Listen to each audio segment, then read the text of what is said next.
HB2051. Joining me to talk about this bill in Missouri, A.J. Bockelman of Promo, a group that promotes equality in Missouri for LGBT people. Welcome to the program. Thank you, Michael. Give us a little background about this bill, what it says and what it would mean for schools, because in that report they say, well, during reproduction they can talk about homosexuality. They seem to be giving some sort of an exemption that you could imagine some legislators will say, oh, well, that sounds reasonable. Tell us a bit about it. Well, we believe that this bill actually was filed as a result of a court case in the state. Folks may remember that just last month, the ACLU won a case here about school filters. We have a school district in one of our more rural areas that had a filter not allowing LGBT supportive websites to be brought up by students. It had blocked groups like the HRC, Land Illegal, anything LGBT and national focus. And the court case, the ACLU, that court case just last month, and the bill was filed not too long after that win. And we believe that it was an effort to try to block any discussion of sexual orientation in schools.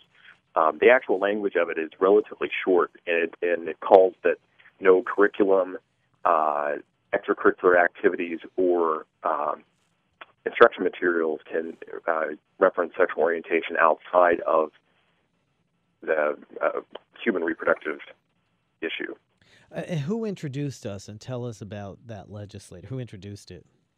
A gentleman by the name of, last name Cookson. He represents an area down in southeast Missouri, close to Poplar Bluff, Missouri, mostly a rural area.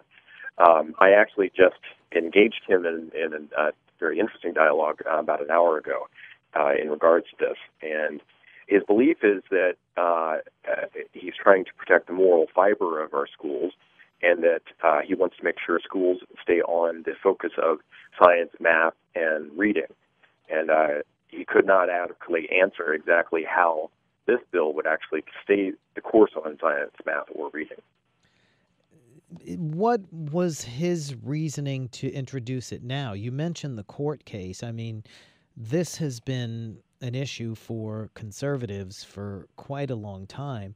Was the Tennessee bill an influence? Is that, I mean, I think what a lot of people are worried around the country is, are we now going to see all of these so-called don't say gay bills? I don't know that I would sound the alarm that we're going to see this replicated widespread, only because there's questions of constitutionality of it. There's been such a vocal outcry against this.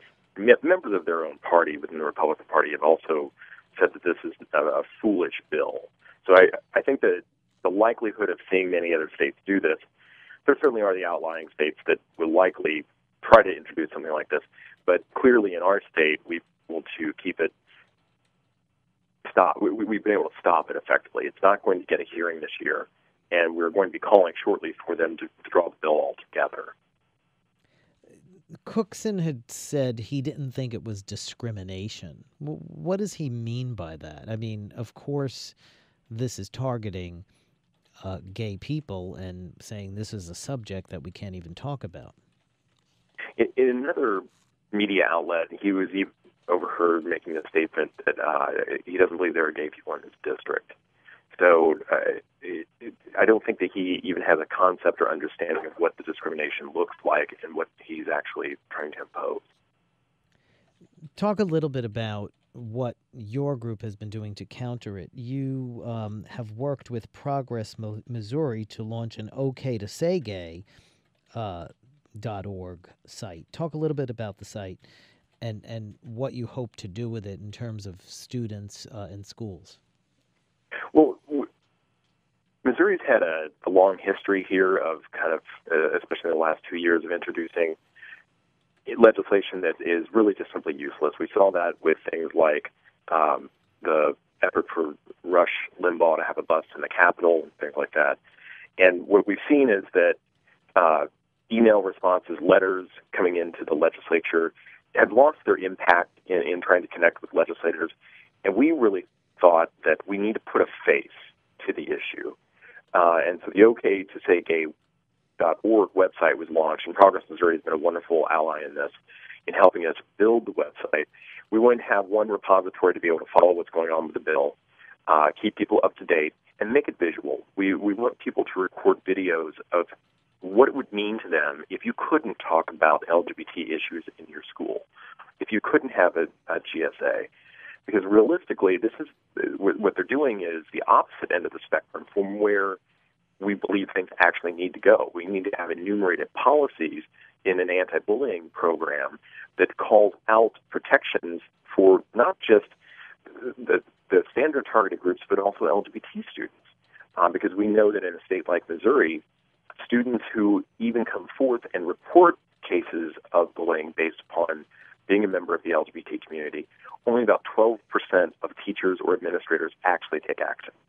That's from a Glisten report in 2009. What are you hearing from allies of the LGBT community? I mean, I know that the American Academy of Pediatrics has spoken out on this. What impact do you think that will have, and what are you hearing from legislators? This is a tremendous public education opportunity because oftentimes our issues are not necessarily put on a platform for everyone to be able to see, especially in a state like Missouri. So there's an opportunity for education. Having groups like not just the American Academy of Pediatrics, but the Missouri National Educators Association, it's a teachers union, came out very strong about this. We've been able to put the issue of bullying on the forefront based upon the bullying we've seen from these legislators. But there have already been a number of legislators who've said they will, co-sponsor this bill. What do you think is going to happen? I mean, as far as the bill goes, it likely is not going to get a hearing. It's been assigned to a committee. The committee sponsor has stated that he will not hear the bill. And what we're actually going to be doing is calling next week for them to withdraw the bill altogether. We want to try to make sure that we don't have this introduced again next year. We want to show resoundingly that this bill is defeated, and this sort of action is not acceptable. So for you, it's really an opportunity, as you said, to do a lot of education around it and really to highlight the kind of really extreme philosophy on the right and hopefully be able to convince people that all of these efforts are targeting a minority that is really, as you were saying, bullied in schools and really targeted for discrimination in a way that in the past it was harder to do.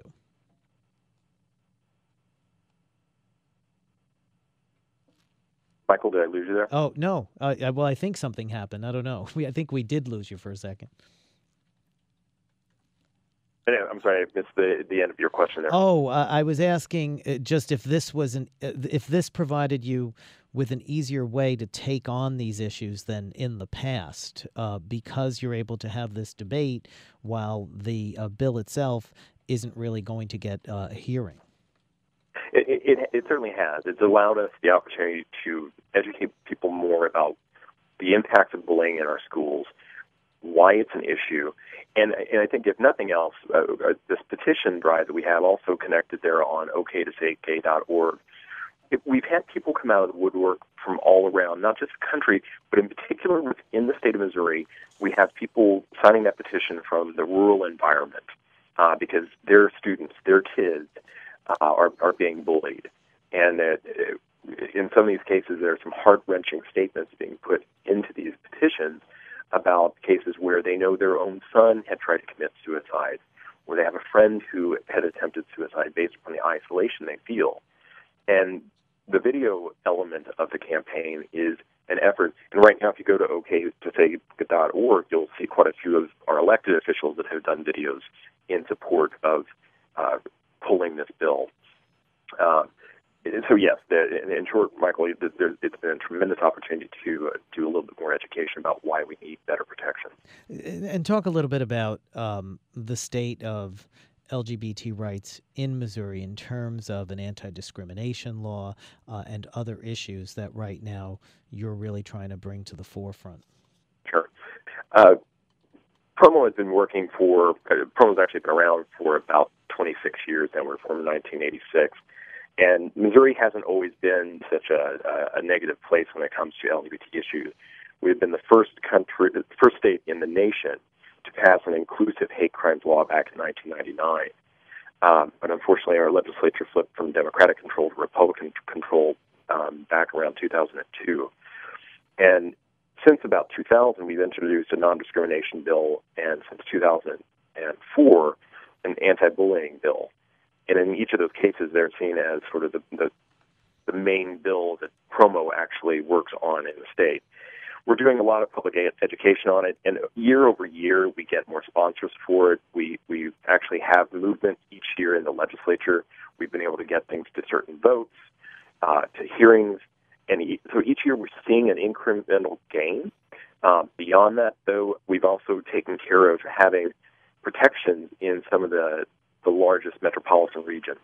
St. Louis, Kansas City, Columbia all have non-discrimination ordinances fully inclusive of sexual orientation and gender identity. We went back through and did a complete update on gender identity not just too long ago. And even Springfield, Missouri is set here in the next 6 weeks to take up a full non-discrimination ordinance. We've also moved to have domestic partner registries in those same major cities, with the exception of Springfield. And we're seeing those issues gain. Over the next few years, what we anticipate doing is really reaching more into the rural environments. We're set to likely do some polling and potential modeling of the state. The modeling would allow us to have a profile of the individual who's likely to be an LGBT supporter.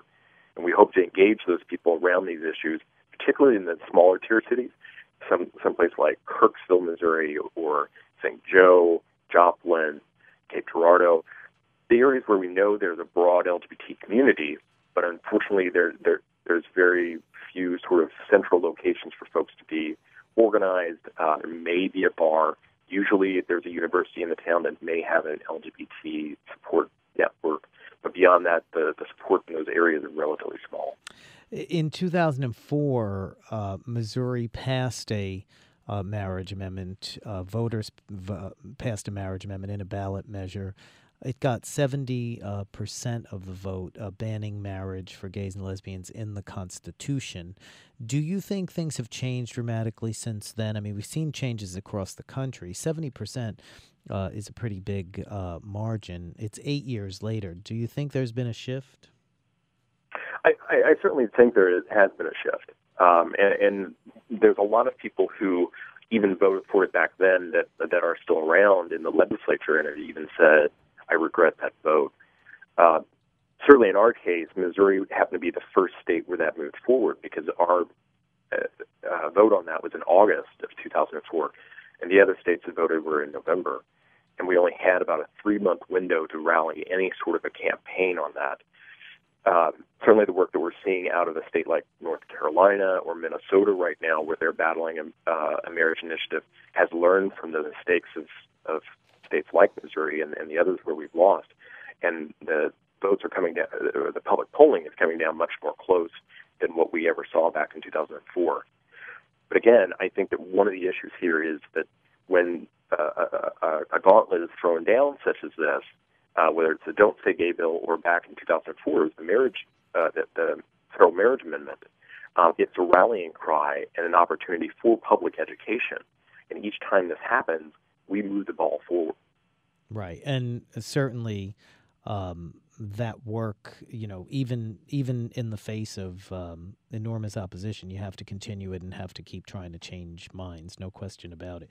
I want to thank you so much for coming on the program and talking to us about this. No problem. Thank you very much, Michael. A.J. Bockelman.